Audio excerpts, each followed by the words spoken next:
Toby is a tram engine. He has cow catchers and side plates and doesn't look like a steam engine at all. He takes freight cars from farms and villages to the main line and is cheerful to everyone he meets.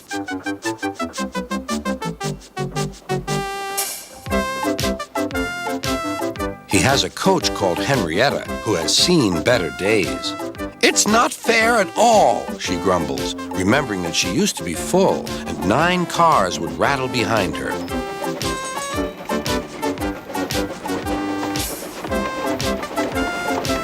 Now there are only 3 or 4, for the farms and factories send their goods mostly by truck. Toby is always careful. The cars, buses, and trucks often have accidents. Toby hasn't had an accident for years, but the buses are crowded and Henrietta is empty.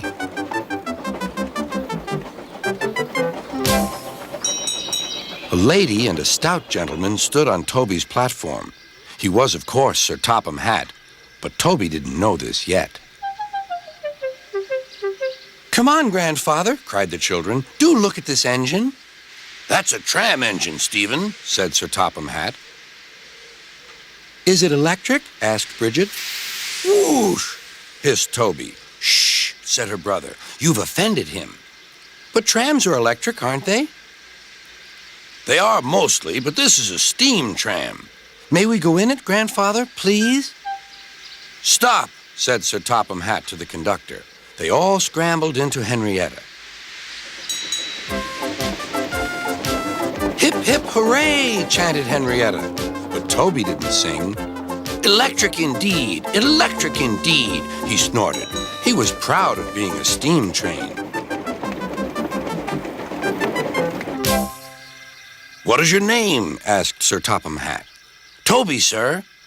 "Thank you, Toby, for a very nice ride." "Thank you, sir," said Toby.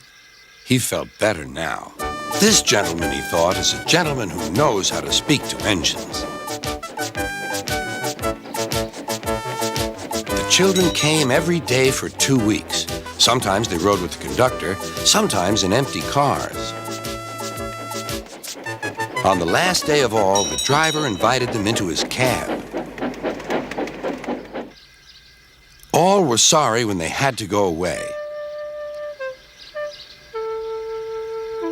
And Sir Topham Hatt and his family thanked everyone. "Come again soon," replied Toby. We will," called the children.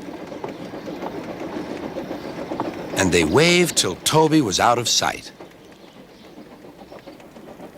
The months passed. Toby had few cars and fewer passengers. "Our last day, Toby," said his driver one morning. "The manager says we must close tomorrow."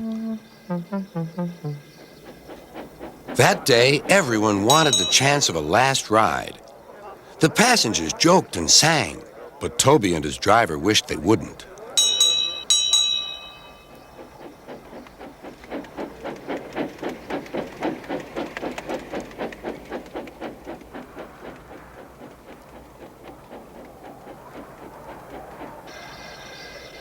"Goodbye, Toby," said the passengers afterwards. "We're sorry your line is closing down."